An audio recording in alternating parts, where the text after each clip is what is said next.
નમસ્કાર વિદ્યાર્થી મિત્રો, ફિઝીફ્લાય પરિવારની અંદર તમારું હાર્દિક સ્વાગત છે. હું ઉદય સિંગાળે તમારું સ્વાગત કરું છું. પણ આજે છે ને એ થોડાક મારા તમારા માટે થોડાક દુઃખદ સમાચાર ખરા.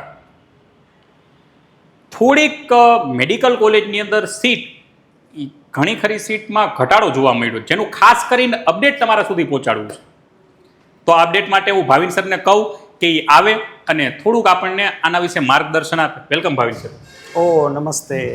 થોડાક દુઃખદ સમાચાર છે. દુઃખદ સમાચારની સાથે સાથે હું છેલ્લે સુખદ સમાચાર પણ આપતો જઈશ. પાકું ને? પાકું જોઈએ ને.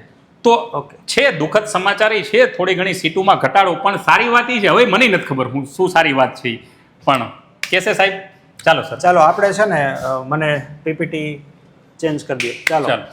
ઓહો, પેન આપી દો. રાજ્યની 3 મેડિકલ કોલેજમાં મોટા પાયે અનિયમિતતા. યસ. ચાલો હવે આમાં છે ને સાહેબ છે કેવું, એનએમસી કરીને કેન્દ્ર સરકારની એક બોડી છે, બરાબર, ઓથોરિટી છે એનએમસી, જે દર વર્ષે મેડિકલ કોલેજની અંદર ઇન્સ્પેક્શન કરતી હોય, ચેકિંગ કરતી હોય કે ભણવાનું બરાબર છે કે નહીં, હોસ્પિટલમાં બેડની વ્યવસ્થા શું છે, એક્સવાય બધી વસ્તુ એમ. સ્ટુડન્ટ બધા લીગલી છે કે નહીં. હવે એની અંદર એને કોઈ જગ્યાએ ગેરરીતિ, એના તો ઘણા બધા માપદંડ હોય, એની અંદર એને કોઈ જગ્યાએ ટૂંકમાં સેટિસ્ફેક્શન નથી મળતું, કોઈ પણ પ્રકારની એક્શન લઈ શકે. શું વાત કરો? તો હાલમાં જે આપણે છાપામાં વાંચતા હોય કે સીબીઆઈ ના દરોડા છે, XYZ છે, તો કઈ મેટર છે એની અંદર આપણે નથી પડવું, બરાબર, પણ મુદ્દો શું છે ને આપણને ક્યાં અફેક્ટ કરશે એની ચર્ચા કરીએ, બરાબર. તો એનએમસી ના ઇન્સ્પેક્શનની અંદર ગુજરાતની 3 MBBS ની જે કોલેજો છે, 3 ગુજરાતની MBBS ની કોલેજ, એમાં એની અંદર કંઈક એક્શન લેવાય છે. હવે આ એક્શન છે આપણા માટે થોડીક દુઃખદ કહેવાય, બરાબર. તો પહેલું છે ને સાહેબ, પહેલી એક્શન હું તમને સીધી વાત કરી દઉં કે Swaminarayan Institute of Medical Science and Research કલોલની મેડિકલ કોલેજ, ઓલી નહીં, કરમસદવાડી નહીં, સ્વામિનારાયણ મેડિકલ કોલેજ કલોલમાં આવેલી છે. એનું મેરિટ ક્યાં અટકશે એની અગાઉ ચર્ચા કરેલી છે, તો જે સ્ટુડન્ટ એમાં લાગતા ઓળખતા છે ખાસ જોજો.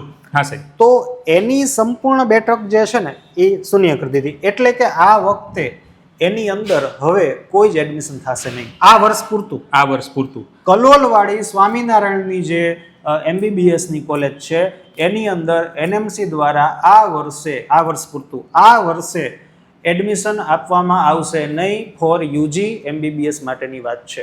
આવતા વર્ષનું ડિસિઝન આવતા વર્ષે ફરી પાછું આવશે. આ વાત ફક્ત આ વર્ષની છે. સ્વામિનારાયણ મેડિકલ કોલેજ MBBS માટેની કલોલની, જેમાં કોઈ એડમિશન થવાનું નથી. ઓકે. બીજું આ સિવાય અમરેલીની કોલેજ અને સુરતની, અમરેલીની જે MBBS ની કોલેજ છે તે, અને સુરતની doctor Kiransinh Patel medical college છે. આ બંને, અમરેલીવાળી અને સુરતની કેસી પટેલ, આ બંનેની અંદર 50-50 સીટ ઓછી કરવામાં આવી છે. અમરેલીમાં 50? હા, સુરતની અને અમરેલી બંનેની 50 સીટ ઓછી થઈ, એટલે 200 હતી મારા ખ્યાલે. 200 હતી, 50 ઓછી થઈ, 150 સીટ થઈ ગઈ છે. એનું રીઝન પણ આવું જ એટલે ટૂંકમાં હા, ઇન્સ્પેક્શનનું હવે એનો શું ક્રાઇટેરિયા ક્યાં નથી થયો એ એને વધારે ખબર કે કઈ બાબતની તકલીફ હતી. પણ આપણો જે મુદ્દો છે એ આ છે કે ભાઈ એક કોલેજમાં સંપૂર્ણ રીતે આ વખતે એડમિશન નથી થવાનું, અને બાકીની જે 2 કોલેજ છે એમાં 50-50 એમ બંને કોલેજ થઈને 100. તો આવી રીતે જેને કહેવાય ને કે ભાઈ 250 બેઠકો છે એની આપણને આ વખતે નુકસાની જવાની સંભાવનાઓ છે. 3 કોલેજ ખાસ, કલોલ જેમાં એક પણ એડમિશન નથી, કિરણ મેડિકલ કોલેજ અને એક અમરેલીની મેડિકલ કોલેજ જેમાં 50-50 સીટ ઓછી કરેલી છે, અને સીટ 150 જ રાખવામાં આવી 200 ના બદલે. ચાલો સર. ઓકે. હવે એક સુખદ સમાચાર પણ આપી દઉં. બરાબર. આ દુઃખદ સમાચાર સાથે એક સુખદ પણ લઈ લો બીજી પીપીટી. જો તમે કયો છોકરાઓને મેડિકલમાં પ્રવેશ મેળવવા 25,000 નું રજીસ્ટ્રેશન, ઓછા માર્કે એડમિશન મળવાની શક્યતા. અરે ભાઈ, વાહ ભાઈ વાહ. ઓછા માર્ક હોય તો પણ પોસિબિલિટી ખરા. 25,000 નું જ રજીસ્ટ્રેશન. હું વાત કરો સાહેબ. ટૂંકમાં કહેવાનો મતલબ છે ધાર્યા કરતા સ્ટેટ રેન્ક ઓછો આવે, અને ઓછો આવે એ આમ સારું કહેવાય. સારું છે.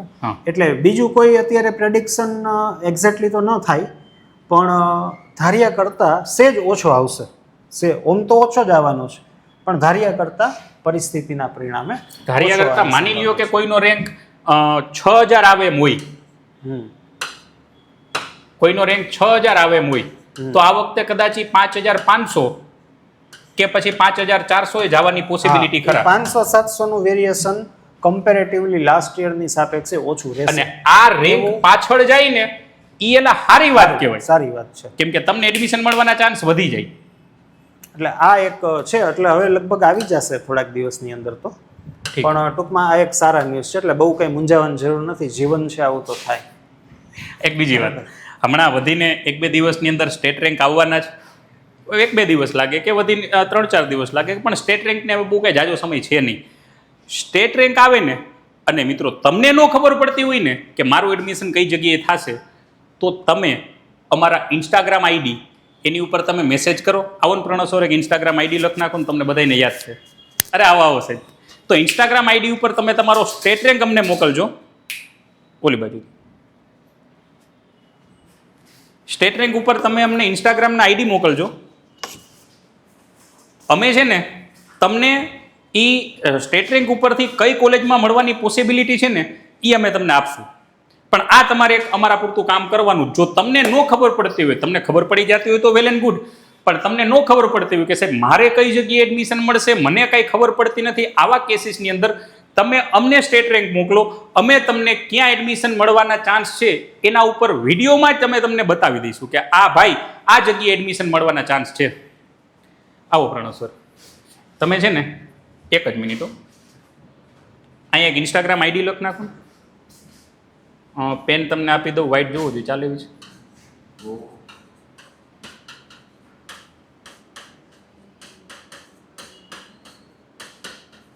ચાલો, ભાવિન સરનો આઈડી જ, ભાવિન પટેલ.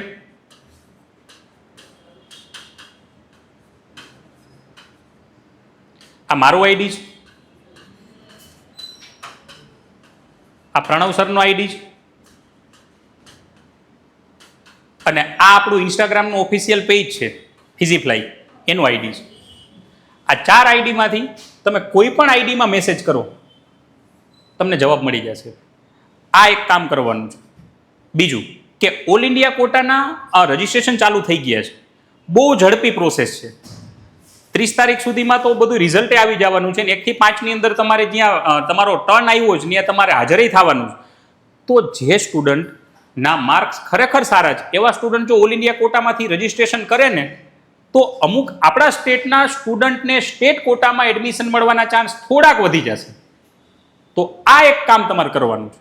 ઓલ ઇન્ડિયા કોટાના જો તમારે ખરેખર જાજા માર્ક હોય તો ઓલ ઇન્ડિયા કોટા થ્રુ તમે એડમિશન લ્યો, તો એવું બની શકે કે આપણા સ્ટેટના બીજા સ્ટુડન્ટને, આપણી કાસ્ટના બીજા સ્ટુડન્ટનો વારો તમારી જગ્યાએ આવી શકે. કેમ કે તમે સ્ટેટ કોટામાંથી ઓલ ઇન્ડિયા કોટામાં ટ્રાન્સફર થાવ તો સ્ટેટ કોટામાં બીજા સ્ટુડન્ટને એડમિશન મળવાના ચાન્સ જનરલી વધી જાય છે.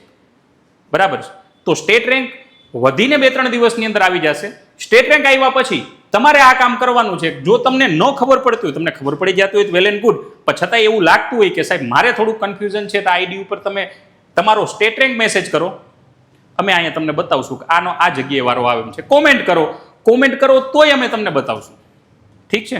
ચાલો, વધારાની ચર્ચા આવતા વિડીયોની અંદર કરશું. સ્ટેટ રેન્ક આવ્યા પછી એક BMS, BHMS, BDS પછી આગળની લાઈન કઈ લેવી એના માટેનો વિડીયો, એના માટેની ઇન્ફોર્મેશન ટૂંક સમયની અંદર તૈયાર થઈ જશે. એની પણ માહિતી તમને મળી જશે. અને બીજું એ કે કદાચ સ્ટેટ રેન્ક આવી જાય પછી એક નવો વિડીયો એના માટેનો આવે કે તમારો કઈ કોલેજમાં વારો આવી શકે એમ છે. મળીએ નેક્સ્ટ વિડીયોની અંદર. તમારો બધાનો ભરપૂર સપોર્ટ મળે જ. આ દુઃખદ સમાચારની સાથે થોડાક સુખદ સમાચાર પણ છે. અને નવીન વાત એ છે કે ટૂંક સમયની અંદર સ્ટેટ રેન્ક આવી જાય એમ છે. તો મળીએ આવતા વિડીયોની અંદર. ત્યાં સુધી આનંદ કરો, મજા કરો. Thank you so much.